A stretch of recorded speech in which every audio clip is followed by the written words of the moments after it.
పప్పు తింటే గ్యాస్ వస్తున్నది అని చాలామంది కందిపప్పు తినటానికి కూడా వెనకాడుతూ ఉంటారు.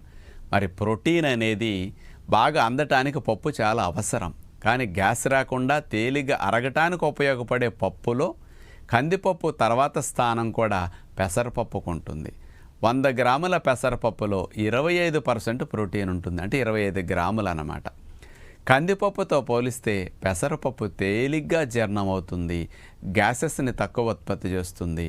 పిల్లల దగ్గర నుంచి ముసలివారి వరకు పొట్టకు అసౌకర్యం లేకుండా సులభంగా జీర్ణమై ఒంటికి బాగా పడుతుందన్నమాట. పొట్టు తీయకుండా ఉండే పెసరపప్పును మనం వంటల్లో వాడుకుంటే అందులో ఫైబర్ ఎక్కువ ఉంటుంది. ఫైబర్ ఎక్కువ ఉన్న ఈ పెసరపప్పు కనుక వాడుకుంటే స్లోగా అరుగుతుంది, స్లోగా గ్లూకోజ్ బ్లడ్లోకి వెళ్ళి చక్కెర స్థాయిలు పెరగకుండా, బరువు పెరగకుండా మంచి ప్రోటీన్ అందించడానికి పెసరపప్పు పప్పుల్లో బెస్ట్ అని చెప్పొచ్చు.